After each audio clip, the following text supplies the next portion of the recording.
Welcome to A Well-Designed Business with your host, Luann Nigara.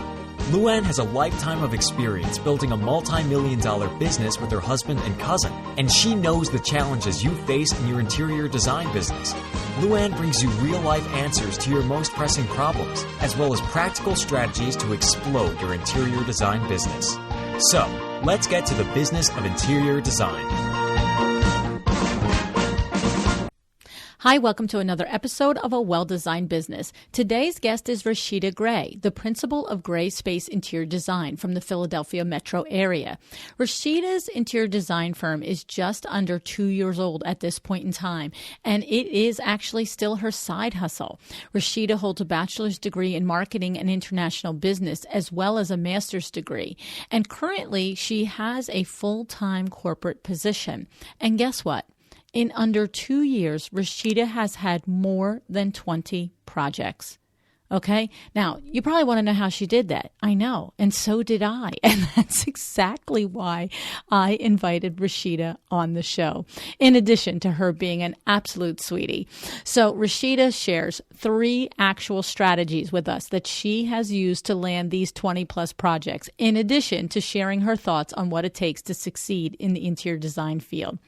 One thing was very clear to me when I met Rasheeda in Philadelphia.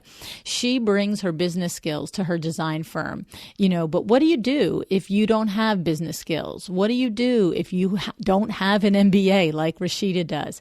What if you aren't sure how to set up organized projects, or how to send out invoices, or how to keep track of your operation expenses? Well, I have 2 suggestions for you. My Doma Studio, for all things related to creating professional design projects. You can invite your client to collaborate, approve product selection, make payments, and sign contracts. And then for the other side of your business, there's FreshBooks for all things operations and bookkeeping related. Now, I know it would be really fabulous if these 2 amazing platforms were integrated. I know. And maybe one day our prayers will be answered. But for now, don't miss out on what either one has to offer just because neither one is a one-stop place. Your water bill is not the same as your cable bill or your internet bill, right? But that you don't stop getting water or cable or internet into your house because they don't come from the same place. All right. So take a look at each of these and see how they can help you be more efficient, more professional, and more profitable. Both are offering special incentives to you as a listener of the podcast. At My Doma Studio, you'll find yours at mydomastudio.com/awelldesignedbusiness. And to check out our newest sponsor, FreshBooks, the small business accounting software built for creatives just like us, go to freshbooks.com/Luann, Luann. Alrighty, see what you can do to get yourself organized for this new year, 2018, coming up. And now I want to introduce you to Rasheeda Gray.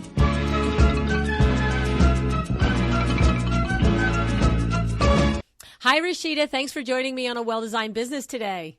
Thanks for having me, Luann. I know. So we met in Philly at the Kravet new showroom opening, right? Yes. Yep. That was fun. I really enjoyed that night. That was a good night. Met a lot of people. I just interviewed Cheney, and she was on the show last week. I met her there too, a couple weeks ago. I guess it is now that her show is up. But so pretty cool because you and I met and we started talking.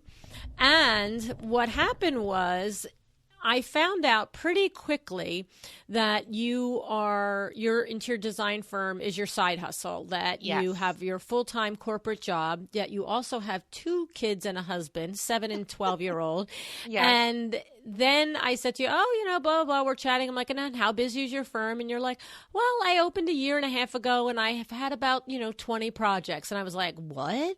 I was like, you need to get on the show. Yeah.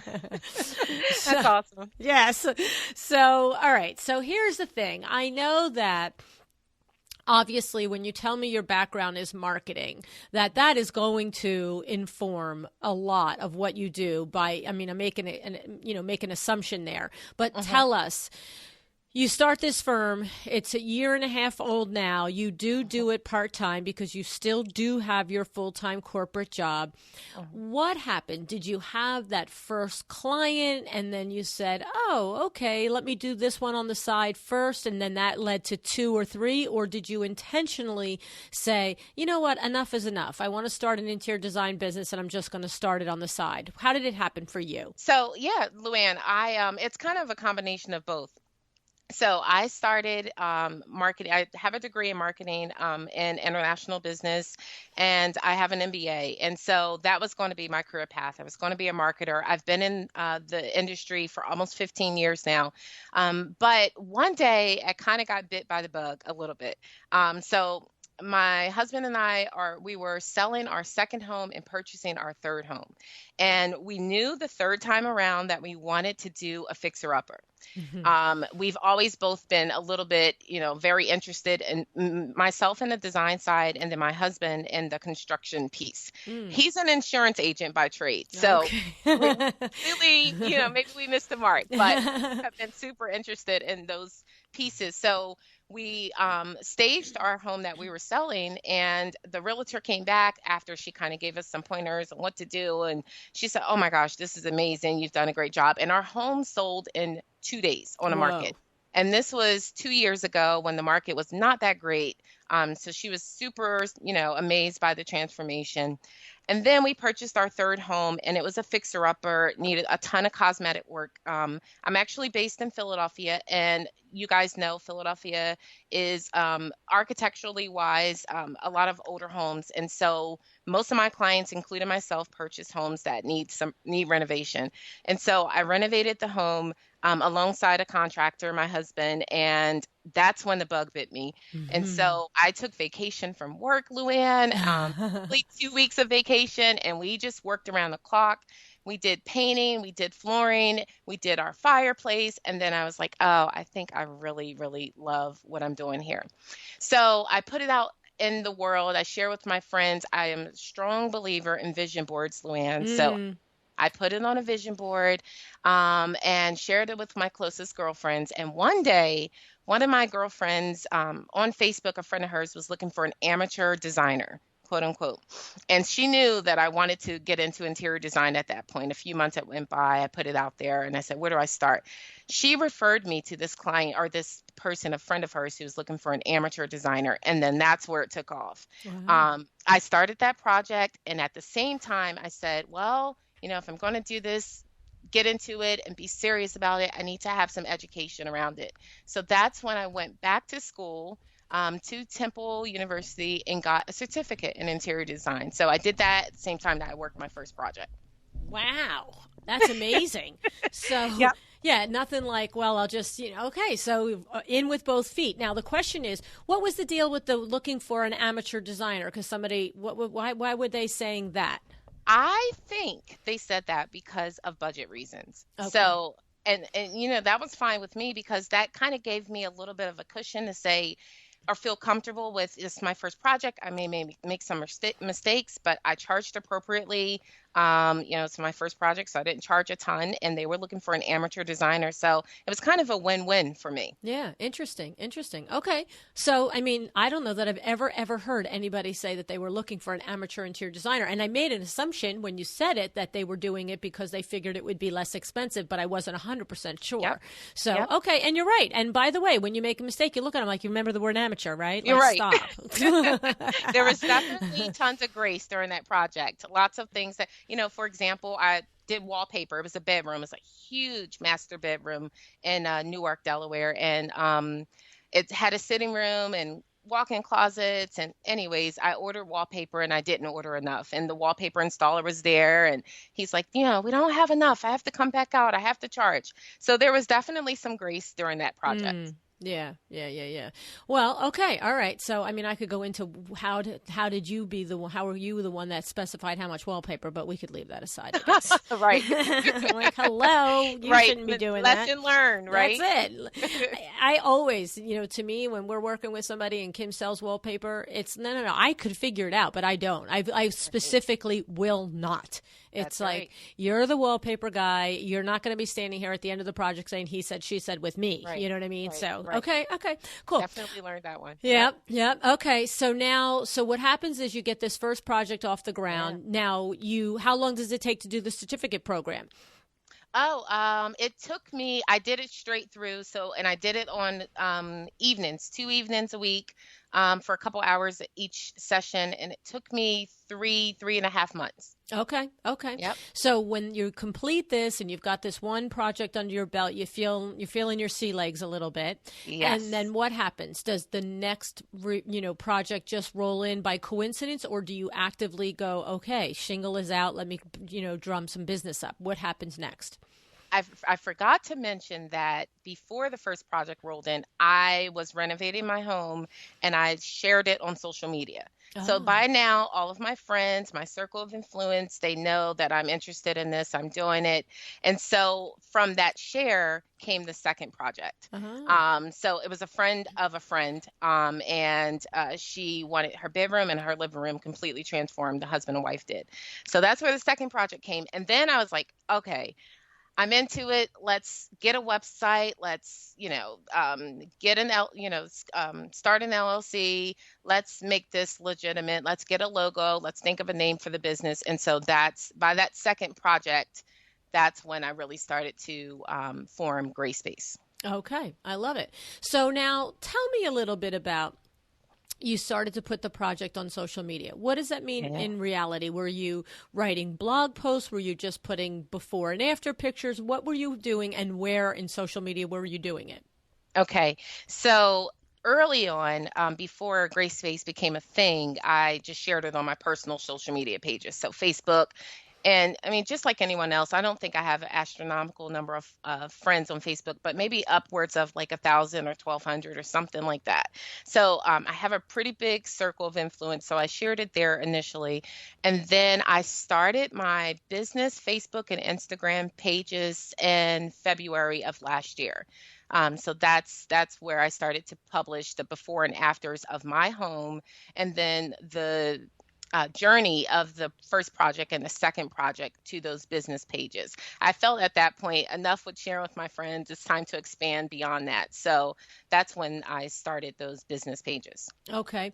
And I I'm figuring out how to word this. In other Hmm. words, lots of people put their projects up on social media, but I've Right. talked to dozens of designers that have never ever gotten an inquiry from social media for their Oh, projects. So right. what do you think was happening? Is there something in the mix in your marketing background that informs the way you would post the social media? Do you think it's just luck, or, but I mean, I'm in a lot of designer groups and on Hmm. Facebook, and every so often you'll hear someone say, not for nothing, but I've been putting pictures up here for, a month and I've never Right. gotten a project. So is it Ah, time? Is it consistency? Is it point of yep. view? What do you think the mix is there, Rasheeda? So let me say, to answer your other question, I started to about blogging. I tried to blog, I started to blog, and I was like, this is just not for me. So I've never done blogging. I cannot sit still long enough to do It's blogging. tough, isn't it? So, It's tough. especially with, balancing the full-time job and the Yes. business, it's just, prioritized. So I didn't do blogging, but I think a couple things that may have resonated with my audience. The very first thing is consistency. And so I post every single day, at least twice a day is my goal, on social media, mostly Instagram, and then I just link it to Facebook.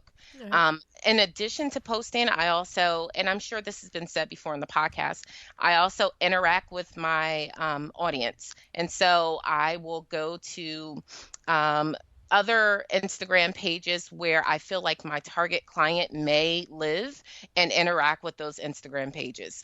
So I think it's the consistency. I think that I have a clear understanding of who my target audience is and what their needs and challenges are.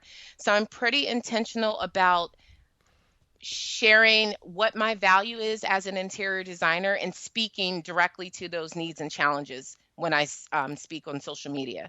So I think it's a combination of those two things: understanding target audience, being pretty clear about my brand, and being really authentic in that conversation, and then the consistency. Okay. Okay. So, I mean, you have 4,400 followers on Instagram and you started it just last February. Right. That's pretty crazy pants. Yeah. Yeah. Okay. So are you spending an hour a day here? I mean, you have a job and 2 kids and a business. Right. Right. You're making me feel very lazy all of a sudden. Okay, so marketing is my background, and so part of this is just like naturally who I am. So I naturally like to share. So for me, I've tried this whole scheduling post and all of that. It doesn't work for me. I feel like I'm more authentic when I say it at the time that's happening. That's just, how I like to work. Sometimes when I know I have like a crazy week at work or a huge project at my full-time job, then I will schedule a few posts. But 90% of the time, I'm posting right when it happens. I look at my Instagram analytics, Facebook analytics, and identify not only who my target audience is on those platforms, but also when they are present. So when is the best time to post? So I typically post at 12 o'clock during lunchtime. I typically post right after work, and I typically post like right before bed. Yeah, I just post as I go along. Usually, Luann, 2 things. One, I sit in front of a television and I don't watch TV. So Okay, when I'm right. I sitting know in that. front of the television, I'm like usually on my phone doing whatever, responding to emails or posting on social media. So it's just, multitasking is relevant, but just try to fit it in whenever it comes to me throughout the day. Okay. And you have legitimately gotten stranger new clients from Yep. Instagram. I have. I originally thought, well, I'm not sure if I want new clients from Instagram because of the way that the demographics skew on Instagram. It's typically a younger audience, that kind of thing. But what I've found is, one, if I get a client directly from Instagram, which I have, that's great. But then also, because of the brand awareness that I'm building, folks are referring me to maybe their aunts or their uncles or their cousins because they've seen me on Instagram or they've seen me on Facebook. So I've definitely gotten clients directly from Instagram. And then in addition to that, the referrals that come from it. Okay. Okay. All right. And I want to just remind that the thing is that we're talking about here is that you're a year and a half in business and you've had over 20 projects, and 5 Yes. of them you said to me were consults, but 15 of them were either full room or multi-room projects. Right. Okay, so get us through it now. So you're teaching somebody right now, okay, first I did this, I had one project, then I got my certificate, then I, started my social media, I started my business like a big girl, I incorporated, got my LLC, and walk us through then, how else did you intentionally grow in 18 months to have 20 projects? I would say a couple other things. Some of my marketing, maybe we can talk about some of the ways that I advertise. So that second project happened. I shared the project, and it just kind of grew from there. But in the meantime, I have been intentional about a few things. One, networking groups or events. So I am a part of a few like mastermind groups or networking groups, and then I attend events. And one thing that I've learned that I do all the time, and I actually just got a prospect from as a result of this, is when I'm at an event, if there's an opportunity to speak and share who I am with everyone in the room, I do that. Okay. So I was just at the PA Women Governors Conference. It's an annual conference. There's like 10,000 women in attendance, and Michelle Obama was the keynote speaker. Wow. Huge opportunity. Wow. So I went because I was a volunteer so that I can go for free. And Nice. I volunteered early in the morning, and then I got to attend the workshops throughout the rest of the event. And I was in a workshop with entrepreneurs. So I specifically sought out that workshop, one, for self-development, but also because I thought the women in that group are probably driven, motivated, most likely my ideal target client. So the panel discussion happened, and then afterwards I was like, okay, think of a question. I'm not really a curious person, but I had to think of a question. So I got up and I said my question, but before that I said, my name is Rasheeda Gray. I am owner of Gray Space Interior Design and based here in Philadelphia, something to that effect. Right. after the session ended, there were two women who came up to me and said, "Oh my gosh, you're an interior designer. I need help." Oh my Um, goodness. yeah, so I do those kinds of things. So it's not just like being in the networking groups or going to the events, but just making sure in the what's the word? Like, not in a pushy way. Right. I kind of incorporated it into a question I really had, but making sure that everyone knows who you are in that um, event. And Yeah. then also, I've been intentional about building relationships with real estate agents. So that's kind of a great angle for me right now. There's a lot of renovation happening, a lot of um, like flipping homes happening in Philadelphia right now. Mm. And so I'm building relationships with realtors who are involved in that because I figured that could lead to some additional clients. Okay. So I've had, maybe I can give you a specific example of that. Yes. So I connected with realtors on Instagram, and then I invited a group of realtors out to breakfast, and it was, very informal, at Cozy, and we just had bagels and coffee. I, footed the bill for it, not a huge expense. And during that conversation, I shared with them what my services are, but then also how we could partner. So I provided an offer to the realtors that, if you refer a client to me and they decide to go on to full design, then you would get a referral fee, that kind of thing. And so now we've built a relationship. It was 5 realtors at the time. We've built a relationship. I keep in contact with them. It was just a month ago, so we'll see what happens, but I love it. definitely. Now, let me ask you something. Did the Yep. 5 other realtors know each other, or they were 5 random stranger realtors? 5 random stranger realtors. They do not. Maybe they might be exposed to each other through social media, but no, they don't know each other. Right. And so walk us through that. Okay. Right. So I know on the show there's a lot of people that go, that's a great idea. I'm going to get my, my Google out and find 5 realtors. And then there's a lot of people that listen to the show and go, wait, how does that phone call work? Like, what do you say? So, you identify 5 realtors, you're following them on social media, you see them, you kind of know them. And do you email? Do you phone call? What did you do, Rasheeda?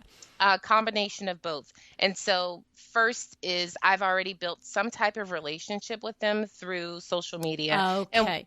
so it's not a cold call, I Right. guess You've you could already say. established where you're commenting on some of their posts Yes. and different things like that. So then it's Yep. like, hey, it's me, Rasheeda.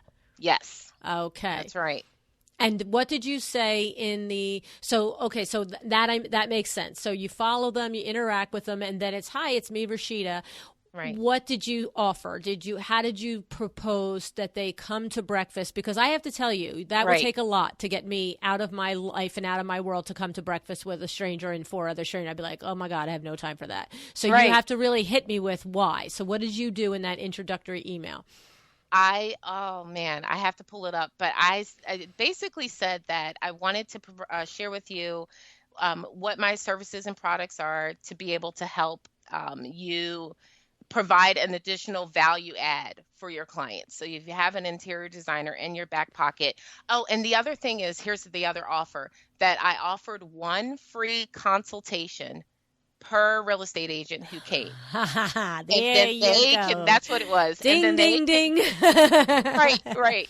And they can gift that to their clients. So I thought, I always I see real estate love agents it. provide a closing gift to their clients. Why not offer these 5 Oh, that's brilliant. the gift of consultation? So That's brilliant. That's what brought them. And I have to ask you, did any of or all of the 5 take advantage of the consultation or no? Not yet. Right. Not And yet. I know most people never take advantage of the free Right. thing you give them. I think it's hysterical. So true. I do that too, Luann, at like networking events. Yes. If there's an opportunity to be a sponsor in Yep. some way, I offer a consultation, and I would say at least half of the time, folks don't take it up. No, I take know. it up on it. Yeah. So, It's the truth. I was telling somebody in a coaching session recently, we have at Window Works, I've probably in 35 years, I would say 35, 80 times, 80 Wow. to 90 times given away a $250 gift certificate to a local PTA's Tricky Tray or their silent auction or whatever. And I'm going to tell you, in 80 times, I think 3 have redeemed it. Wow. But every Yep. time, there we are as the Window Works in the community, the sponsor, and yada, Excellent. yada. And by the way, I'd be happy if every one of them redeemed it. I give it Right. knowing it's going and expecting it's going to be redeemed. You know what I'm saying? Right. So, but it is funny. It is a funny thing. It's something that I think that's very smart that you not only invited them to the breakfast, but you offered them something. And what I love is that you put the possibility in their head that, look, you could use this at your own home. I'm sure you said that as well, or Yes. gift it to one of your clients. And that's a pretty shrewd move there. I love that. And of course, if all 5 of them take you up on it, but you've already had That's the right. meeting and they haven't. So whatever. Yes. I look at offers like that, Luann, as a loss leader. Right. Exactly. And Yep. so if I offer that and they take it up, that's excellent, because then once I get to the consultation, it's my job to show what my value is, to connect with the client, the prospect, excuse me, and then potentially build on that relationship. I just offered for Cyber Monday. I just ran I a saw promotion. $39 for Yes. something, right? Tell us about it. So I offered a virtual consultation for 30 minutes for $39. Originally it was $40, and I said, oh, 39, 30, that just sounds better. So Right. that's there. So, and of course I would, it's not a profitable thing to offer all the time, Right. but the reason I offered it is because I could get on that virtual consultation, share what my value is. And maybe, that person isn't ready to go on to full service. Maybe they are, which is the hope. But then now I'm top of mind as an interior Right, designer. And right. if they have a friend or a family or someone, then they can refer me to them. So those kinds of things where, you're charging below what you typically would are considered loss leaders and hopefully lead to more business. Mm-hmm. And when I saw that, I was looking on your website for what you really sell it for, and I couldn't find it. Oh, it's my consultation right now. So I'm working my way up, Luann, but a year and a half in business, it's $150 for up to an hour and a half. That's nice. That's very nice. Look at you all trying to qualify that. That's a very good number. Crazy Thank you. lady. And do you want to share with us if anyone or how many people took advantage of your 39 for 30 minutes? Yeah, right now I have 2 booked. Oh my So goodness, that's amazing. That's good for me. That's right. Yeah, 2 booked, and it's Skype or phone call. I've sent them a follow-up email. Once they book, they have to pay first. So Right. once they pay, then I send a follow-up email and I say, hey, send me at least 4 to 6 photos of your room with this corner, that corner, etc.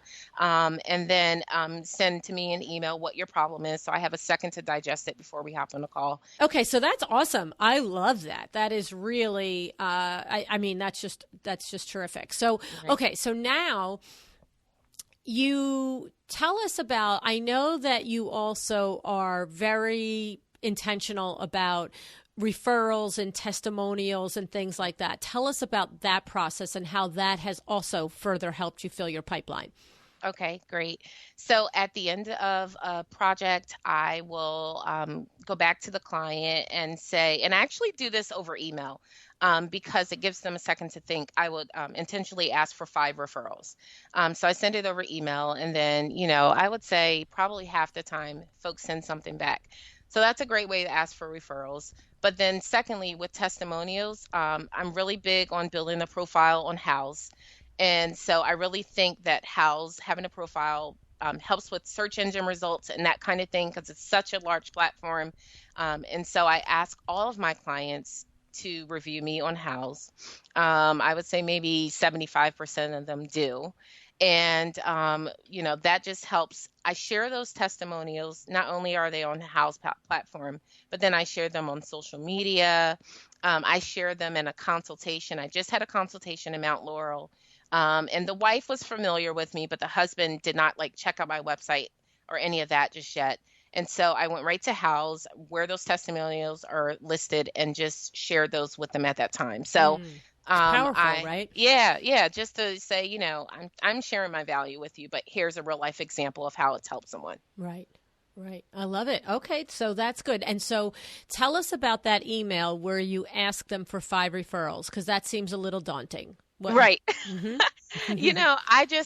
I would say this. I mention it during the process. So it doesn't come out of the blue. They're kind of aware of it. They're looking for, I don't know if they're looking for it, but they're aware of it. Right.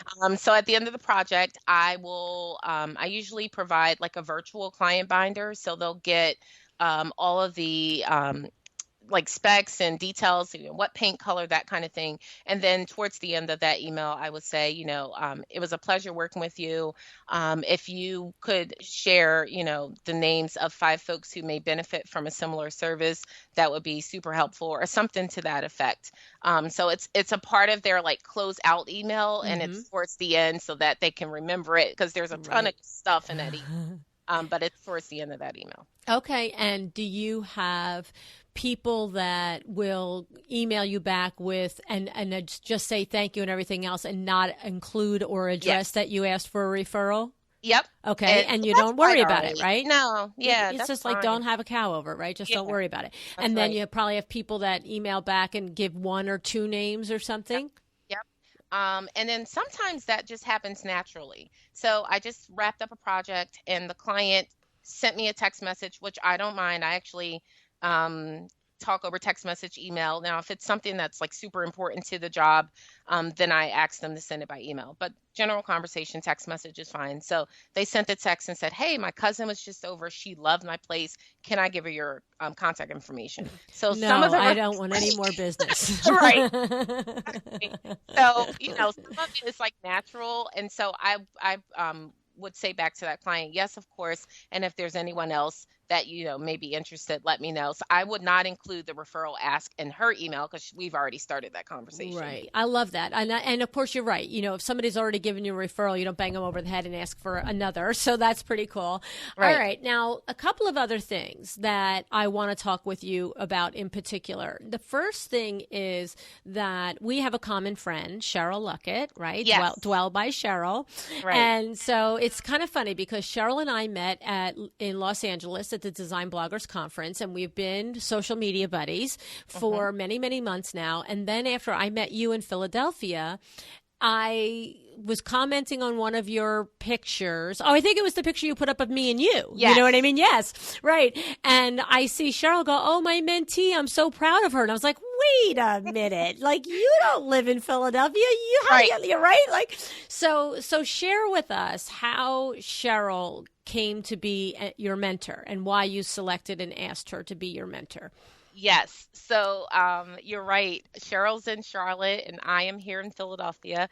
And so I started to follow Cheryl on social media. I have no idea how it happened, just maybe like through the explore option or something. But I started to follow her and I immediately took an interest in her business and thought, wow, she would be a great mentor. Few reasons why, but mainly because she too was working a full-time job and running a design business. She just recently dropped her full-time job and is running her design business full-time. So that's amazing. So I thought at the time, she would certainly understand some of the challenges that I have doing both. And it would be great if she was a mentor. So I guess what I did is I inboxed her on Instagram. It's not like, anything magical, but I inboxed her on Instagram and Cheryl said to me, I get inbox messages from time to time from folks asking to be, a mentee and, with my schedule, I can't accept them all, but yours really stuck out to me because of the way that you, did the ask. And so I can't remember exactly what I said to Cheryl, but I was really authentic and just saying, I have a full-time job. I admire your work. I feel like you would be a great mentor. And then the other thing I said was, I would love to be a mentee and I would be, responsible for leading the relationship, initiating the relationship. And I can't remember all the other details, but I really sat there and like poured out my heart in an inbox message on it. And I hesitated. I was nervous actually to send it. I was like, she's a great I would think you would be. I would think, yeah. I had like, 200 followers at the time. I was just starting and I was like, gosh, this is hard. Okay, hit send. I closed my eyes and hit it and he responded. So I just asked her on Instagram and it's been a great relationship so far. I am a huge believer in mentorship. I've always had mentors and I have been a mentor myself from time to time. And so it's been a big part of, I think, it has helped tremendously with my success. So tell me a little bit about it. So I recently, as a matter of fact, coincidentally, in the last couple of weeks in a Facebook group, someone posed a question that she would love to ask a fellow designer in her area if she could mentor her. And there was a whole big discussion back and forth. And apparently the designer that she wanted to ask is, a very, sort of a well-known designer and a bigger designer and yada, yada. And everybody had a different opinion. And the thing is that I would love for you to expand on, see, my thing when I came in, it was like, look, people are busy. I don't want to, I didn't think that the first thing should be, can I take you to lunch or take you to coffee? Right. So it sounds like to me that not only did you, well, of course you're from different states, but not only did you not do that, but it sounds like you did something further, which I did not think of, and I think is really actionable, that you laid out the way you saw it happening. You said, I will initiate contact. Did you lay out further how much contact you were talking about, how often it would be, and how long it would last? Did you go as far to do all that, Rasheeda? So yes, you're right. I think it's tricky, talking about back up to the state part. I think it's tricky to have a mentor in the same area that you're in.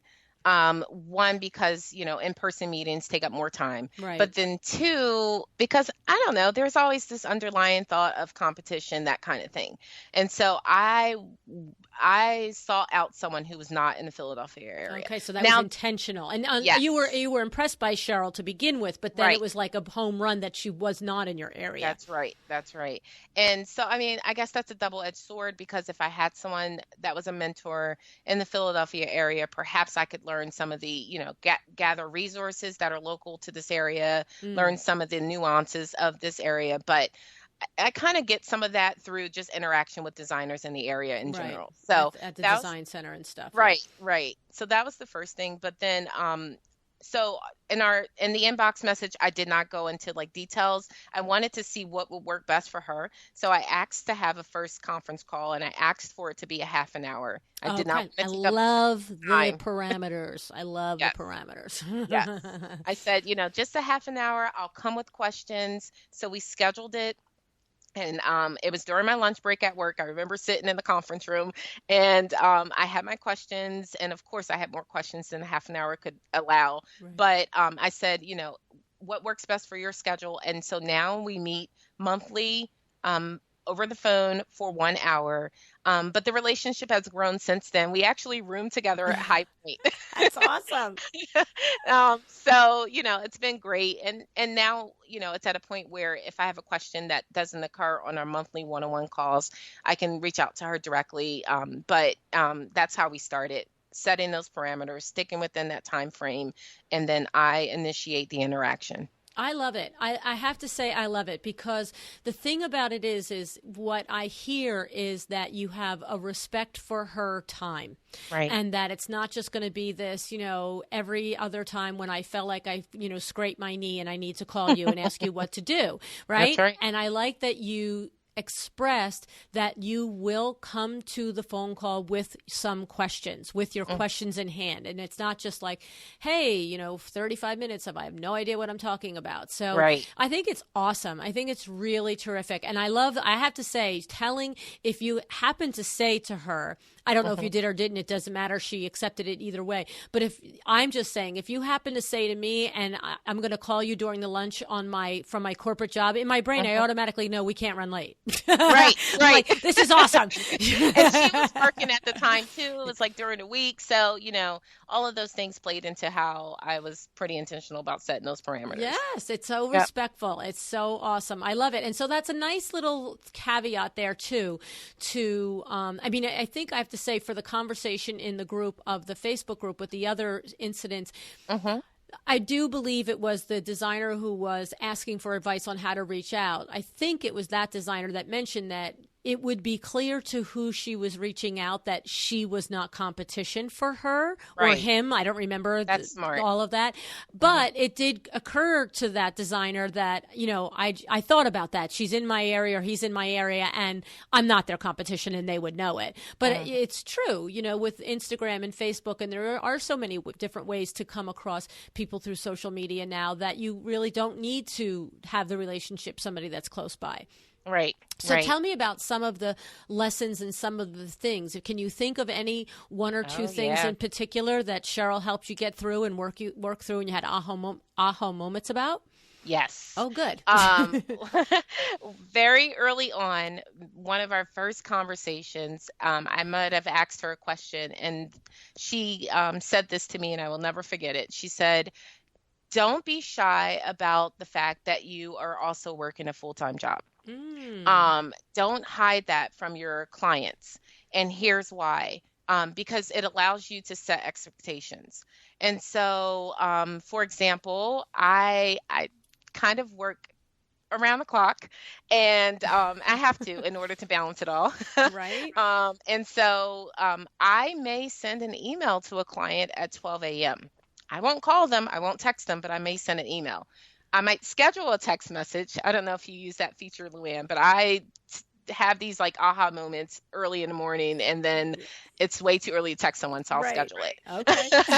But, I will send an email at 12, or if they, on the other hand, if they call me at, 10:30 a.m. on a Tuesday and I don't answer, then they understand that I may be at work, and then I'll get back to them as soon as possible. So that was a lesson that I learned early on, because I thought, well, how will they take me seriously if I'm working 2 jobs, that kind of thing. But I just, say early on, I'm working a full-time job. Here are my hours of availability, and I don't shy away from that at all. Okay. And so it's always better to be upfront and be specific about the agreements. And the thing is, that's the time for that potential client to say, oh, you know what, this isn't going to work for me. I want somebody at my beck and call Monday through Friday. And the thing is if that person really wants that, then you're not kidding either one of you if you can't provide it. You're only heading for disagreement and discourse, right? So you may as well find out from the beginning. Okay. And I will say, I've never had, in the 22 projects, I've never had someone say, oh, that doesn't work out for me. Okay. But it just, my target client is a busy professional woman. And so she may be at work during that same time frame. So she's probably thinking, thank God, out. Don't call me and ask me what color paint I want. Right. But I'm pretty I have before the consultation, Luann, I think a lot of designers do this. I have a questionnaire that I have the prospect fill out. And so a part of that questionnaire is like, what's your communication style? Do you like text, phone call, email? But then also, do you want to be highly involved? Do you want to be, don't call you until it's time for install, that kind of thing. So I adjust how I communicate with the client based on those responses. Okay. And so even if, the client requires a little bit more handholding, I'm very aware of that and just adjust appropriately. Okay. A second thing that I've learned from a mentor, from Cheryl, is how to identify what my transferable skills are. Okay. That I have, acquired over the years being in marketing, and then merge those into my business and interior design.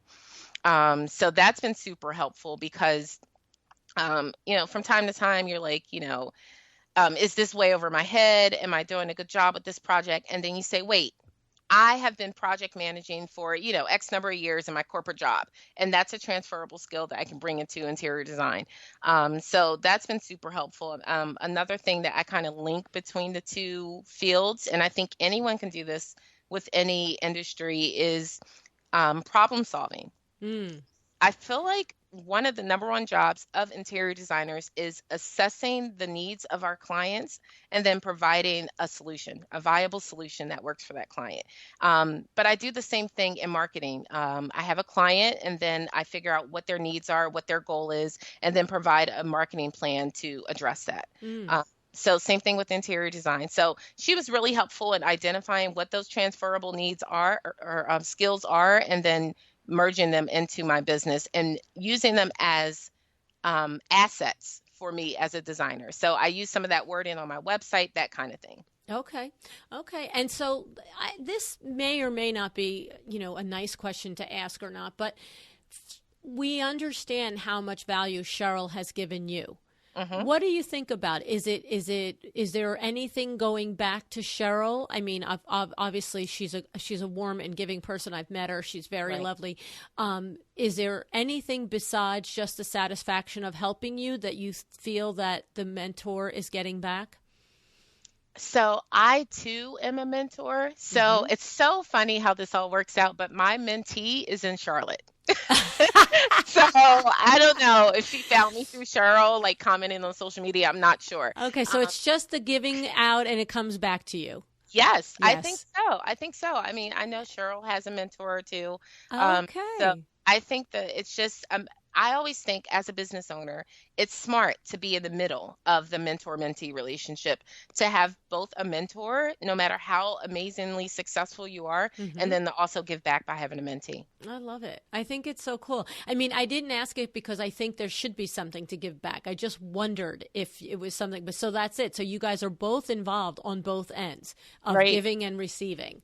Right. Very, very interesting. I think it's awesome. I love it. Well, I already say, Vinny, my husband Vin has been my mentor, and he had mentors. Yep. His uncle was his mentor. And so it's true. You do need. And now I'm mentoring him. I mean, and among other people through the years. But, it is there is great satisfaction in being a mentor. There's no question. Do you know what I mean? Absolutely. It's a great feeling. I love to see the light bulb go off. Yes. I love that moment. My husband's my mentor too, Luann.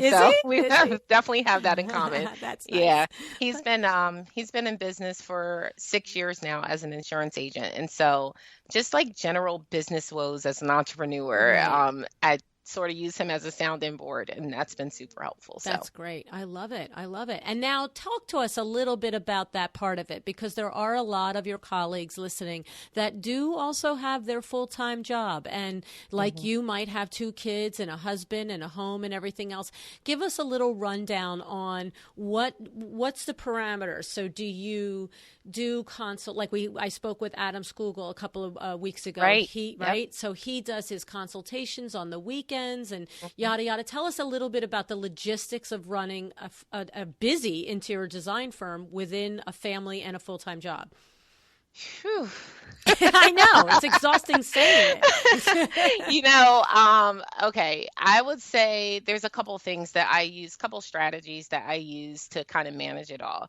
The first thing is, to answer your question specifically, I do most of my consults on in the evenings and on the weekends.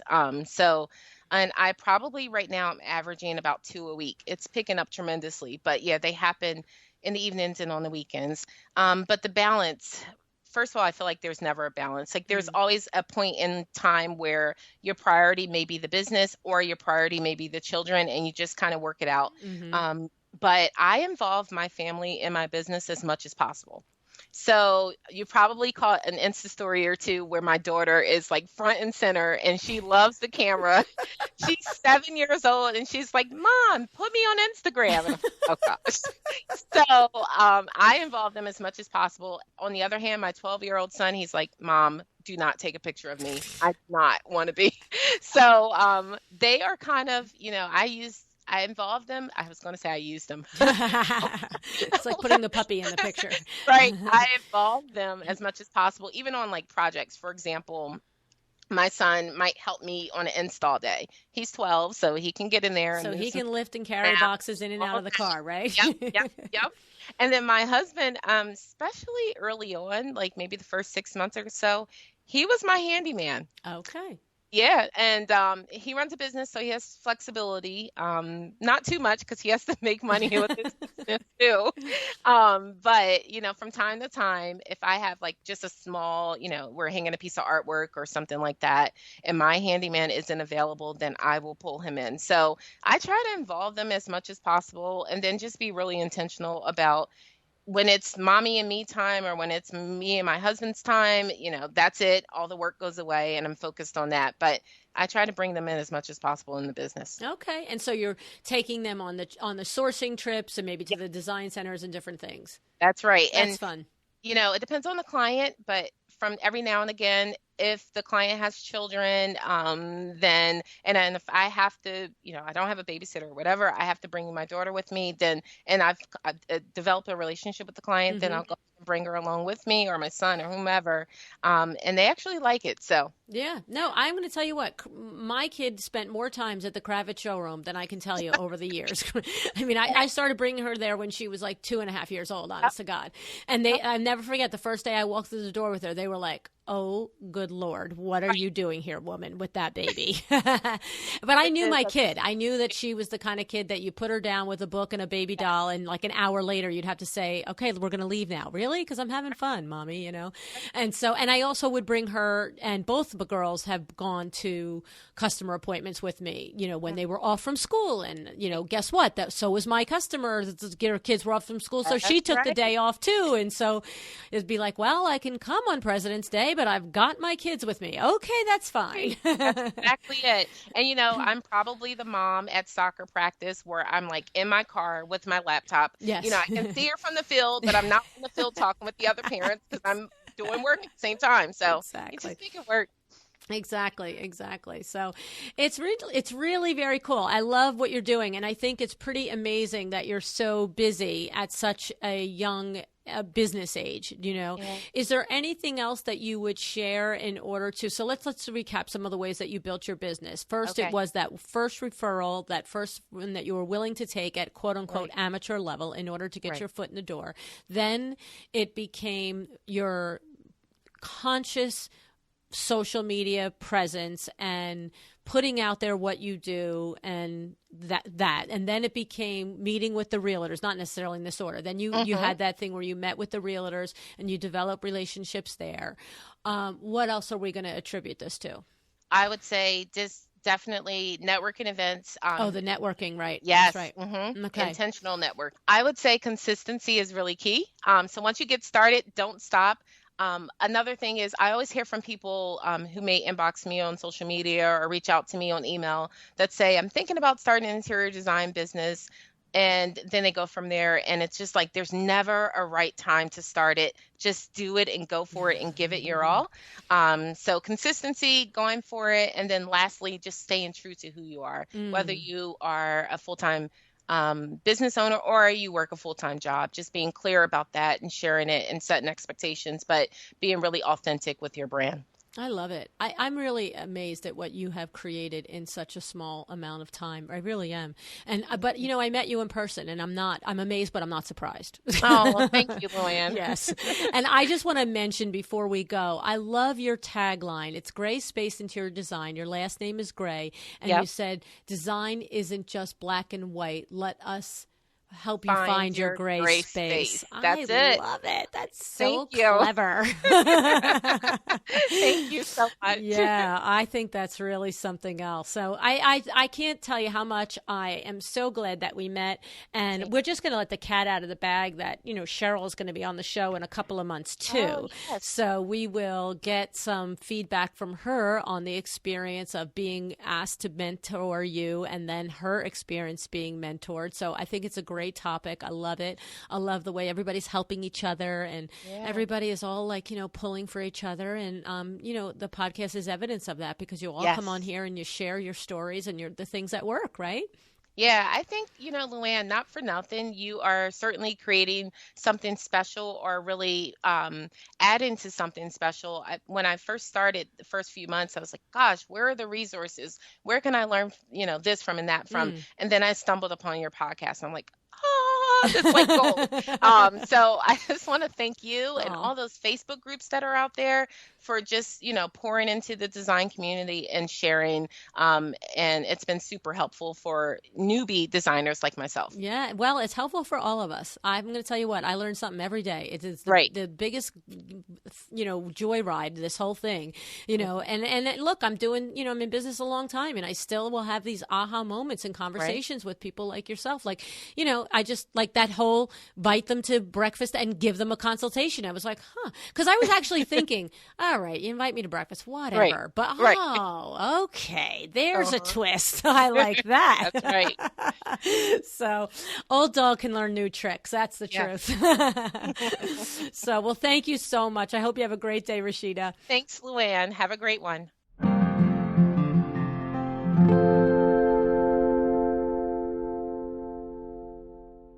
I love these ideas from Rasheeda. They are extremely actionable. Let's review them. Okay. The first is that she invites a small group of about 5 realtors to a breakfast, and she obviously treats for this breakfast, but then she gives them each a free design consultation. And she tells them you can use it for yourself, for your own home, or you can use it for a client. And so how nice is that? They either get a nice perk for themselves or they get to be a hero to a client.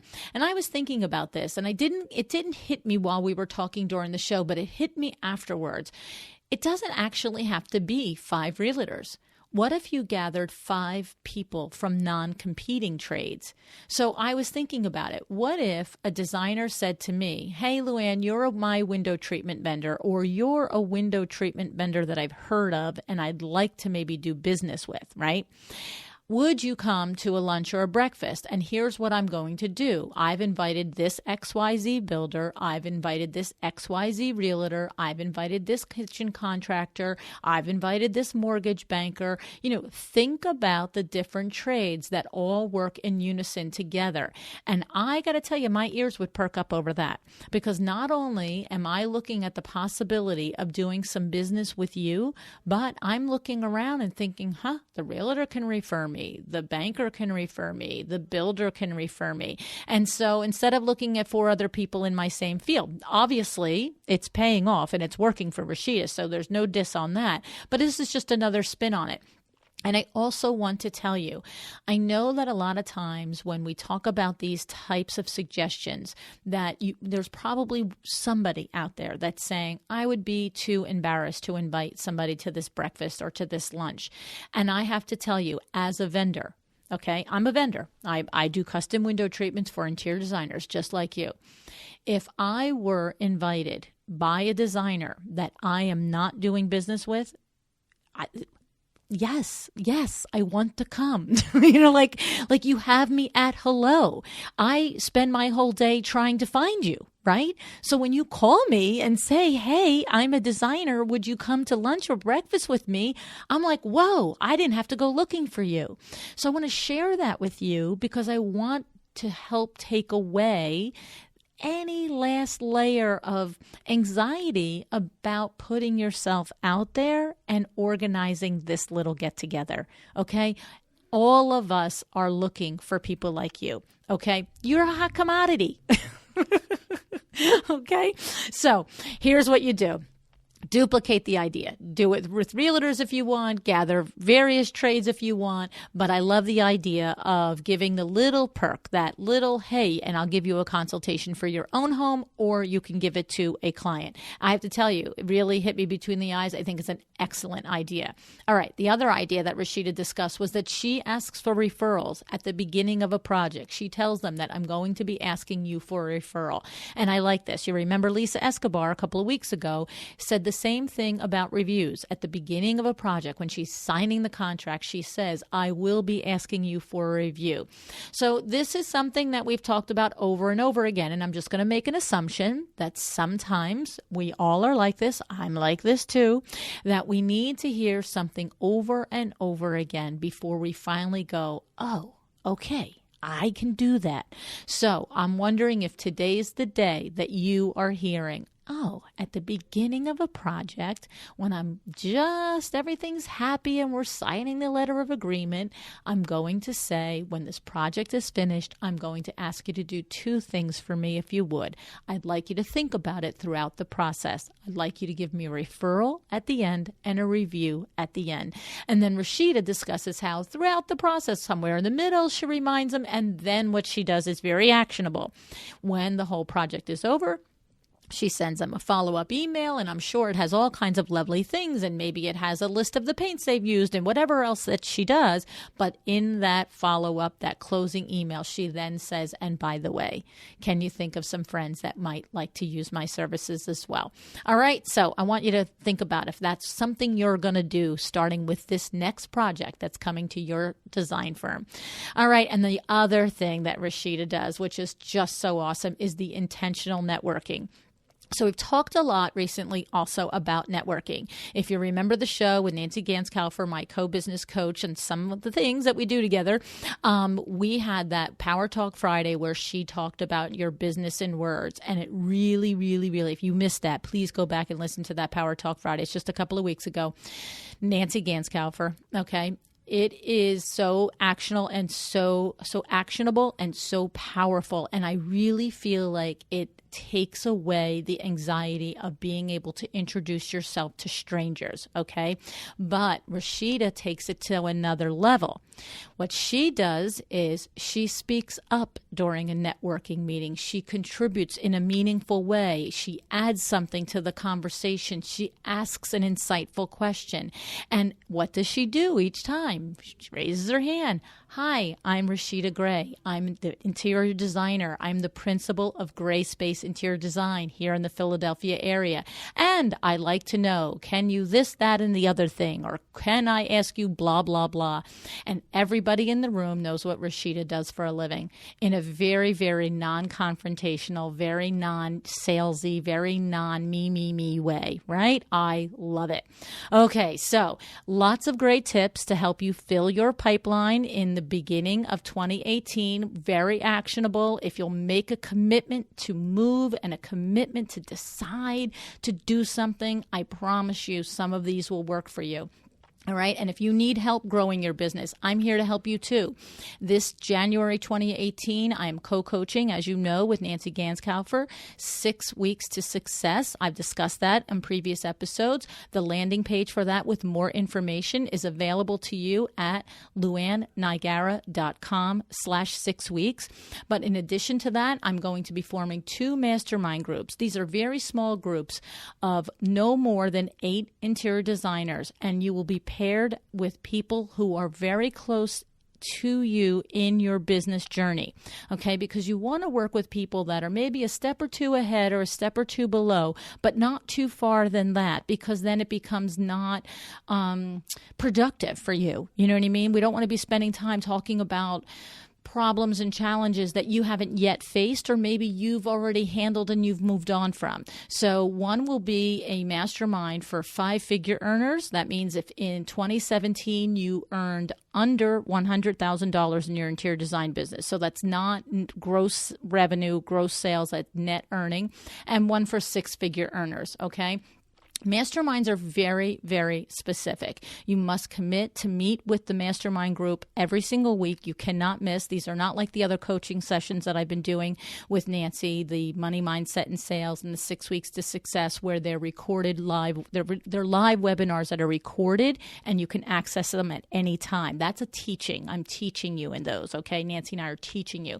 A mastermind is we're all collaborating together in real time, okay? It's very, very powerful. You come away with the most amazing ahas. You come away with colleagues and friendships and people that you can go forward past this group and rely on and create friendships and business acquaintances and, you know, rely on each other for more information more than what you got in the 8 weeks of the mastermind, okay?